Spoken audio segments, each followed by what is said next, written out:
E10 या कम ethanol वाले petrol का विकल्प वापस नहीं लाया जाएगा। देश में जल्द E85 फ्यूल आएगा जो करीब 20 रुपए प्रति लीटर सस्ता हो सकता है, लेकिन ये सिर्फ फ्लेक्स फ्यूल व्हीकल के लिए ही मिलेगा। वहीं E20 से इंजन खराब होने के दावे गलत और भ्रामक है। ये सभी बातें केंद्रीय पेट्रोलियम मंत्री हरदीप सिंह पुरी ने कही हैं। सरकार ने इथेनॉल पर अपना रुख साफ कर दिया है, जिसके बाद आम जनता से लेकर के विपक्ष तक बवाल मचा हुआ है और देश भर में नई बहस छिड़ गई है कि आखिर सरकार E10 या उससे कम वाले इथेनॉल पेट्रोल का विकल्प क्यों नहीं देना चाहती। सरकार E20 को पूरी तरह से सुरक्षित क्यों बता रही है। क्या सचमुच E20 से इंजन खराब नहीं होते। वहीं E85 और E25 को लेकर के सरकार का नया प्लान आखिर क्या है और आखिर हरदीप सिंह पुरी के इन बयानों के बाद इतना बड़ा बवाल आखिर क्यों मचा है, हम आपको इसके बारे में सब कुछ बताएंगे इस वीडियो में। दरअसल पिछले कुछ दिनों से इथेनॉल ब्लेंडेड पेट्रोल को लेकर के देश भर में विवाद चल रहा है।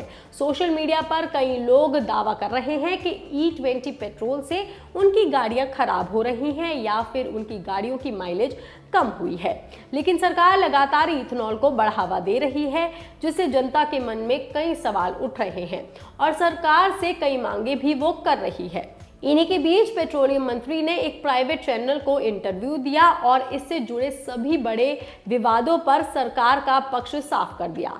सबसे पहले बात E10 और E20 की। जब से इथेनॉल का बवाल शुरू हुआ है तब से सोशल मीडिया पर बड़ी संख्या में लोग सरकार से E10 या उससे कम इथेनॉल वाले पेट्रोल का विकल्प दोबारा उपलब्ध कराने की मांग कर रहे हैं, ताकि गाड़ी के मालिक अपनी गाड़ी के हिसाब से ईंधन चुन सके, क्योंकि अभी भी बहुत से लोगों के पास पुरानी ऐसी गाड़ियां हैं जो इथेनॉल के लिए नहीं बनी हैं, जिस पर अब हरदीप सिंह पुरी ने साफ कहा है कि सरकार E10 या उससे कम इथेनॉल वाले पेट्रोल का विकल्प वापस नहीं लाने जा रही है और उनका कहना है कि अगर देश के पास कम प्रदूषण फैलाने वाले और बेहतर ईंधन मौजूद है तो फिर पुराने विकल्प की ओर क्यों वापस जाया जाए।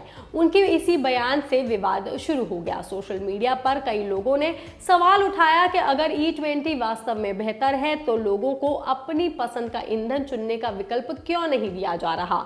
वहीं विपक्ष ने भी इसी मुद्दे पर सरकार को घेरना शुरू कर दिया। आम आदमी पार्टी के राष्ट्रीय संयोजक अरविंद केजरीवाल ने सरकार पर निशाना साधते हुए कहा कि अगर लोगों को कोई दूसरा विकल्प नहीं दिया जाएगा तो मैं प्रधानमंत्री से कहना चाहता हूं कि ऐसी मनमानी ठीक नहीं है, ये तानाशाही है। जब करोड़ों लोग इसके खिलाफ आवाज उठा रहे हैं तो एक जिम्मेदार सरकार का फर्ज है कि उनकी बातें सुनी जाए। लोगों की बात सुनिए, ये ठीक नहीं है। बता दें सबसे बड़ी समस्या यही है कि जो पुरानी गाड़ियां जो E10 के लिए बनी थी अब वो E20 से चल रही हैं। हालांकि बिना इथेनॉल वाला पेट्रोल कुछ जगहों पर अभी भी उपलब्ध है, लेकिन इसकी कीमत सामान्य पेट्रोल से करीब 40 से 50% ज्यादा है। ऐसे में आम जनता के पास कोई विकल्प नहीं बचा है। वहीं ARAI की रिपोर्ट पहले ही ये चिंता जता चुकी है कि ज्यादा इथेनॉल मिश्रण वाले ईंधन का असर पुराने E10 कंपैटिबल वाहनों के कुछ रबर और फ्यूल सिस्टम पार्ट्स पर पड़ सकता है। हालांकि इसका असर गाड़ी के मॉडल और उसके इस्तेमाल पर भी निर्भर करता है। सिर्फ माइलेज ही नहीं, E20 को लेकर के सबसे बड़ा विवाद इंजन खराब होने के दावों पर भी रहा है। पिछले कुछ दिनों से कई लोग दावा कर रहे हैं कि E20 की वजह से गाड़ियों के इंजन और फ्यूल सिस्टम को नुकसान पहुंच रहा है। इस पर भी पुरी ने साफ कर दिया है कि सरकार के पास ऐसा कोई व्यापक डेटा मौजूद नहीं है जिससे ये साबित हो सके कि E20 की वजह से इंजन खराब हो रहे हैं। सड़कों पर लगभग 20 करोड़ 2 पहिया वाहन हैं, जब करीब 20 लाख 4 पहिया वाहन हैं जो कि इस ईंधन का इस्तेमाल कर रहे हैं। वाहन बनाने वाली कंपनियां और इन वाहनों की सर्विस कराने वाले लोगों के मुताबिक भी कोई बड़ी समस्या सामने नहीं आई है। उन्होंने एग्जाम्पल देते हुए ये भी बताया कि मारुति सुजुकी की करीब 1.5 करोड़ गाड़ियों के सर्विस रिकॉर्ड्स देखे गए हैं, लेकिन E20 की वजह से इंजन खराब होने का कोई व्यापक मामला सामने नहीं आया है। इसके अलावा उन्होंने E85 और E25 को लेकर के भी बड़ा ऐलान कर दिया। पुरी ने बताया कि देश में जल्द E85 फ्यूल की शुरुआत होने वाली है।